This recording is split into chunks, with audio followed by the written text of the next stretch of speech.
Hello everybody, this is Toys R Us, and for this unboxing video on a Monday, that's exactly what I'm going to be doing now. It's obviously not from Show Z, but it's in a box about this big, and it is a boxed variant. And again, for those of you new to the channel, what I like to do, instead of just opening up a figure, I turn it into a bit of a guessing game. Now, the problem that I've got is that this is a character that I think I've probably done, I don't know, quite a few unboxings on already, but I suppose the main reason why I'm doing this is because, to be honest, this is a pretty special unboxing video. So one of the main reasons I sort of started this channel initially was to, I suppose, highlight variants between some of course, the Generation 1 figures that I loved and I grew up with, and some of the ones I didn't even know existed, some of the ones I know other people didn't know existed.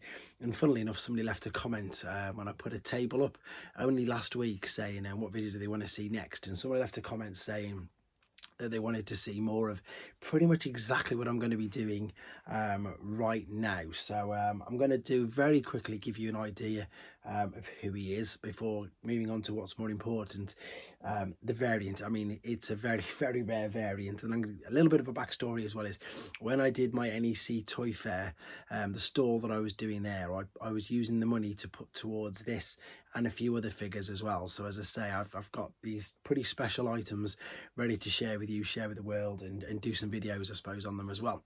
So yeah, so this has been something I've been working on since about April, because that's when the NEC was, and that's when I did the stall, and that's when I was selling my figures. The figure itself is an original 1984 Transformer. It was a Diaclone figure before it was a Transformer. Maybe not a Diaclone, it was definitely a pre-Transformer. I always get mixed up between Microman, Microchange and Diaclone. I think it was a Diaclone. Well, anyway, so it was a pre-Transformer. So yeah, 84, huge character, absolutely massive. One of three, shall we say. There's another big clue. Constantly getting reissued, has so many different reissues.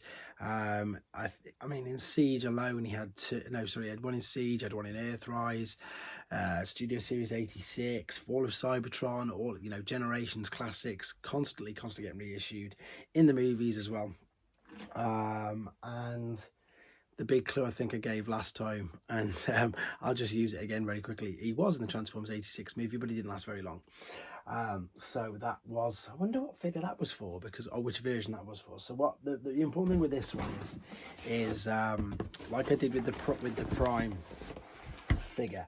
Only we've seen a Prime video on this channel. I've managed to like acquire a couple of first editions, and there's some giveaways and there's some tells and giveaways on the packaging by the figure itself that give away why it's a first edition or why it's a certain run or whatever. And this one is an original TM box, so it hasn't even got the R on the box like all Transformers figures now you buy. It says Transformers and there's an R next to it, I suppose. Best example, there you go, even on a Mexican one it says Transformers and there's an R on the end of there.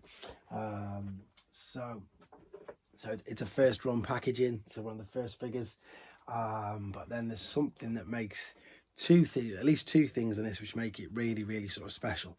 I'm going to confess straight away, it's not an original bubble. I wish it was an original bubble, but it looks just as good anyway. And I'm pretty sure you've guessed who the character is, but let me just show you it. So it is Starscream. So as I say, this is, see, it says TM on the box there. So this was again before they were registered trademarks. But then there's two little things on here. One which is mind-blowing, because it's just like you would think. It blew my mind when I found out about this variant as well, to be honest. So I'm going to just very quickly take it away from here just to show you. And I'm going to do a much more detailed video on this. But obviously with the title that's in the video, I think you're going to want to see or want to know why it's so rare. So the first tell is the wing. It's a solid wing on the back. So what that means is there's no cutout, there's no hollow part on the back. Again, I'm going to show you in the proper video, which I do. So I imagine loads of people now running to go and check their variant just to see if there's any if there's a cutout on this. But this is the craziest thing about this particular variant of Starscream. There are no stamps. So there's no stamps. There's no place of origin. There's no, you know, Takara 83, 84, Hasbro. There are no stamps on this. So it's a first run, genuine first run Starscream, solid wing, no stamps, and I actually can't believe that I've got one in my hands. So yeah, I'm pretty made up about that. So I'll be doing a much more detailed video than this, showing you it compared, you know, with the standard ones. And as I say, you'll see the difference in the wings straight away as soon as you see it. In fact, let me just have a quick look. I've got, oh, there you go, there's the reissue. See the holes in the wings?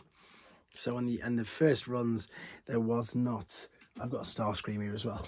Just realised there was no gaps in the wing. So there you go, guys. More detailed video, more explanations, and more variants coming up. Let me know if you got it in the comments. Please don't worry. It doesn't matter if you put the thing, actually, because I know somebody will anyway, but it's the variant thing that makes this more special. Thanks for watching, guys. Take care.